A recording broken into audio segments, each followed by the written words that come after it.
बहुत समय पहले प्राचीन भारत में एक गांव के पास एक शांत जंगल था। इस जंगल में एक बौद्ध भिक्षु आचार्य सुधीर रहते थे। वे अपनी सरल जीवन शैली और गहरी समझ के लिए प्रसिद्ध थे। दूर दूर से लोग उनकी शिक्षाओं को सुनने आते थे। भाग एक, अस्थिर मन। एक दिन अर्जुन नाम का एक युवक आचार्य सुधीर के पास आया। अर्जुन एक व्यापारी था और उसका मन हमेशा चिंताओं और विचारों से भरा रहता था। गुरुदेव, अर्जुन ने कहा, मेरा मन हमेशा सोचता रहता है। व्यापार की चिंता, भविष्य का डर, दूसरों की राय, ये सब मुझे सोने नहीं देते। मैं क्या करूं? आचार्य सुधीर मुस्कुराए और बोले, बेटा, तुम इस जंगल में 3 दिन बिताओ। ज्यादा मत सोचो, बस प्रकृति को देखो और हर चीज को वैसे ही स्वीकार करो जैसी वो है। अर्जुन ने गुरुदेव की बात मानी और जंगल में रुक गया। भाग 2, विचारों का तूफान। जंगल में पहले दिन अर्जुन ने देखा कि उसकी सोच कम होने के बजाय और बढ़ गई। अगर मेरा व्यापार डूब गया तो क्या होगा? अगर मेरे दोस्त मुझे पसंद नहीं करते तो? अगर मैं असफल हो गया तो? वह इन विचारों से लड़ता रहा और परेशान होता रहा। रात होते होते वह थककर सो गया।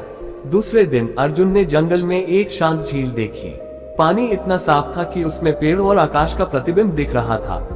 अचानक एक पत्ता झील में गिरा और पानी में हलचल मच गई। अर्जुन ने सोचा, मेरे विचार भी इसी तरह हैं। जैसे पत्ता झील में गिरता है, वैसे ही एक विचार मेरे दिमाग में आता है और हलचल मचा देता है। भाग 3, गुरु का सबक। तीसरे दिन अर्जुन आचार्य सुधीर के पास लौटा। गुरुदेव, मैंने देखा कि मेरा मन भी उस झील जैसा है। जब तक मैं विचारों को पकड़ने की कोशिश करता हूँ, वे और परेशान करते हैं। लेकिन जब मैंने विचारों को आने और जाने दिया, तब मन शांत हो गया। आचार्य सुधीर ने मुस्कुराते हुए कहा, बिल्कुल सही। ज्यादा सोचने का कारण है कि हम विचारों को पकड़कर उन्हें वास्तविकता बना लेते हैं। विचार बादलों की तरह होते हैं, आते हैं और चले जाते हैं। हमें उन्हें गुजरने देना चाहिए, न कि उनसे जुड़ना। भाग 4, वर्तमान में जीना। आचार्य सुधीर ने अर्जुन को ध्यान मेडिटेशन का अभ्यास सिखाया। उन्होंने कहा, हर दिन कुछ समय के लिए चुपचाप बैठो, अपनी सांसों पर ध्यान दो। जब विचार आए, उन्हें पकड़ने की कोशिश मत करो। उन्हें आते जाते देखो, जैसे आसमान में बादल गुजरते हैं। अर्जुन ने इस अभ्यास को अपनाया। कुछ दिनों बाद उसने महसूस किया कि उसका मन हल्का और शांत हो गया है। भाग 5, मन का स्वामी बनना। समय बीतने के साथ अर्जुन ने अपनी सोच पर नियंत्रण पा लिया। अब वह बेकार की चिंताओं में उलझने के बजाय वर्तमान क्षण में जीने लगा। वह एक दिन आचार्य सुधीर के पास आया और कहा, गुरुदेव, अब मैं समझ गया हूँ कि ज्यादा सोचना तब रुकता है जब हम विचारों को स्वीकार करते हैं और उन्हें जाने देते हैं। आचार्य सुधीर ने कहा, याद रखो अर्जुन, मन तुम्हारा सेवक है, स्वामी नहीं। जब तुम इसे शांत रखोगे, ये तुम्हारी सबसे बड़ी ताकत बनेगा। कहानी का सार, विचारों को पकड़ो मत, उन्हें आने जाने दो। वर्तमान में जियो, भविष्य और अतीत में मत उलझो।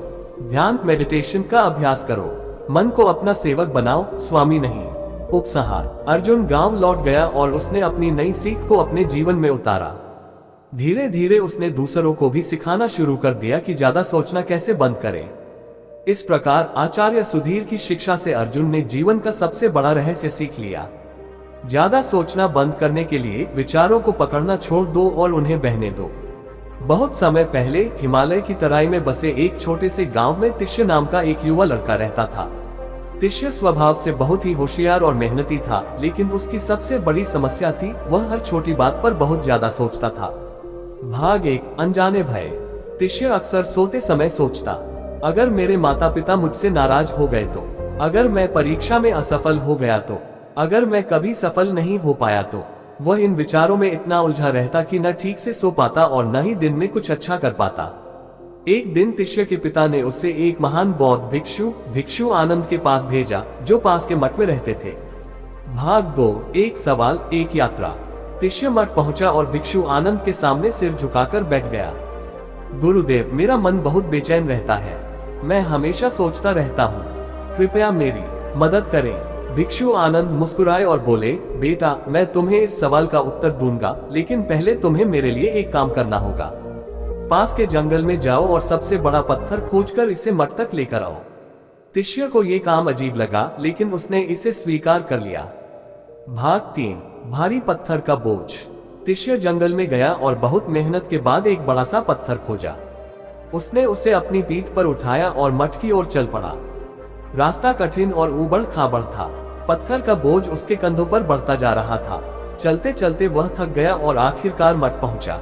उसने पत्थर नीचे रखा और थकान से हौंफते हुए कहा, गुरुदेव, ये पत्थर बहुत भारी था, इसे धोते धोते मैं थक गया हूँ। भिक्षु आनंद ने शांत स्वर में कहा, बिल्कुल शिष्य, ये पत्थर वैसा ही है जैसे तुम्हारे विचार। जितना तुम इन्हें धोते रहोगे उतना ही तुम्हारा मन भारी होता जाएगा।